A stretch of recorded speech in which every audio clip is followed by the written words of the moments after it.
যে প্রাণী খাওয়া হালাল, ওই প্রাণী অ্যাক্সিডেন্ট হলে জবাই করা কি ঠিক হবে? যেহেতু প্রাণীটির মৃত অবস্থা, অনেক জায়গায় এমনটা করা হয়। কোন প্রাণী অ্যাক্সিডেন্ট করে মরণাপন্ন অবস্থা হয়ে গেছে, এখনো রু আছে, তাহলে ওইটা জবাই করে খাওয়া যাবে। ওইটা জবাই করে খাওয়া, যেহেতু তার মধ্যে কি আছে? প্রাণ আছে। আর যদি মারা যায় তাহলে এরপরে আর জবাই করলে ওইটা খাওয়া যাবে।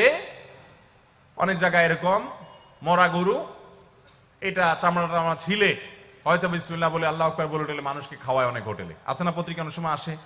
তো সেটা কিন্তু হারাম হবে, কারণ আল্লাহ তাআলা কোরআনে কারীম স্পষ্ট বলেছেন, হুররিমা আলাইকুমুল মাইতাতু ওয়াদ-দামু ওয়া লাহমুল খিনজির ইলা আখিরিল আয়া। মৃত যে কোনো প্রাণী খাওয়া আল্লাহ তাআলা আমার জন্য হারাম করেছেন। বৃদ্ধাশ্রম করা কি জায়েজ? বৃদ্ধাশ্রম ও এতিমখানার জন্য একটি জমি দান করা হয়েছে, এখন স্থাপনা করার সামর্থ্য নেই, জমিটি পড়ে আছে, জমিটিতে ফসল ফলিয়ে ভোগ করা যাবে কিনা এবং অন্য খাতে ফসলের ব্যয় করা যাবে কিনা। যদি কেউ দান করে থাকেন তাহলে সেক্ষেত্রে ওইটাতে ফসল ফলানো যাবে, ফসলের কাজ যেই খাতে দান করেছে ওই কাজে ব্যয় করবেন। আর বৃদ্ধাশ্রম করা এটা নাজায়েজ বা হারাম কাজ না, কিন্তু ইসলাম এমন সমাজ ব্যবস্থার কথা বলে যেই সমাজে কোনো বৃদ্ধাশ্রমের প্রয়োজন হবে না। কথা কি বুঝাতে পারছি? বৃদ্ধাশ্রমের প্রয়োজন হবে। বৃদ্ধাশ্রমের কেন প্রয়োজন হবে? সন্তান বাবা মাকে দেখাভাল করবে, বাবা সন্তান যদি না থাকে তাহলে অন্য কারো না কারোর উপর ইসলামের দৃষ্টিকোণ থেকে দায়িত্ব বর্তাবেই, কেউ না কেউ দায়িত্ব নিতে বাধ্য। বৃদ্ধাশ্রমের প্রয়োজন নেই আলহামদুলিল্লাহ। এর জন্য মুসলমানদের সমাজগুলোতে বৃদ্ধাশ্রমের কালচার সেভাবে নাই। আল্লাহ তাআলা আমাদের দেশে যেন বৃদ্ধাশ্রম করার জন্য প্রয়োজন না হয় সেই তৌফিক আমাদেরকে দান করুন। এরপরে প্রশ্ন হলো, আমাকে প্রতিদিন ট্রেনে আমার দায়িত্ব পালন করতে হয়, যার কারণে আমাকে বিভিন্ন গন্তব্যে যেতে হয়, কখনো 300 মাইল বা কখনো 70 মাইল, 100 মাইল, 50 মাইল, সময়ের হিসাবে 2 দিন বা 3 দিন, কখনো 10-12 ঘন্টা। আমার ডিউটিকালীন অবস্থায় নামাজগুলো কি কসর হবে, আদায় করব নাকি পুরো নামাজ আদায় করব? আপনি যদি ডিউটির অংশ হিসাবেও থাকেন, অনেক ট্রাক ড্রাইভার ভাইরা আছেন, বাস ড্রাইভার ভাইরা আছেন, বা সাধারণ কোনো প্রাইভেট গাড়ি ড্রাইভার আছেন যে দূর দূরান্তে যান, তাহলে তারা এই জায়গাগুলোতে যথাসম্ভব যে এই জায়গাগুলোতে তারা সফরের নামাজ পড়বেন, অর্থাৎ কসর পড়বেন। যেহেতু তারা সফরে আছেন, যদিও তিনি ডিউটিতে আছেন, তারপর তিনি কি থাকছেন? কসরেই আছেন, বিদায় তিনি সফরে আছেন, সেজন্য কসরের নামাজ পড়বেন।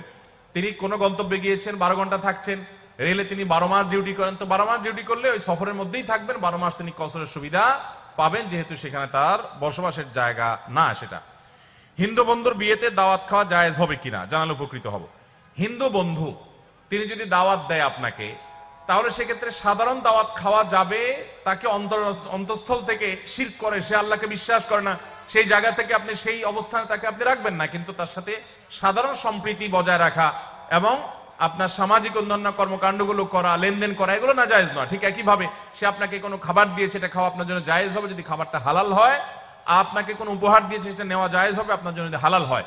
সাধারণত হিন্দুদের বিয়েতে, বিয়ের অনুষ্ঠানে যে আনুষ্ঠানিকতা আছে সেটার মধ্যে শিরকের উপাদান থাকে। শিরকের উপাদান থাকার কারণে শিরকের মজলিসে যাওয়া সুস্পষ্টভাবে হাদিসে নিষেধ। এমনিতে কোনো ভোজন অনুষ্ঠান, এমনি কোনো আনুষ্ঠানিকতা বা পারিবারিক অনুষ্ঠানে যদি আপনি যেতে চান, সেখানে আপনি যেতে পারেন। ওই যে আপনার মধ্যে ঈমানের যে ওয়ালা এবং বারার যে দাবি আছে, সেটার কোনো ঘাটতি হতে পারবে। নবী করিম সাল্লাল্লাহু আলাইহি সাল্লামকে একজন ইহুদি মহিলা দাওয়াত করেছেন, তিনি সেই দাওয়াত গ্রহণ করেছেন, আবার অনেক মুসলিমকে খাইয়েছেন। আল্লাহ রাব্বুল আলামিন সবগুলো কথা অনুযায়ী আমাদেরকে আমল করার তৌফিক দান করুন। ভাইরা, আমার রাত কম হয় নাই, আমার মনে হয় শেষ করা দরকার। আমাদের যেহেতু অনেক কাজ আছে। পাগড়ি কি দেওয়া হয়েছে?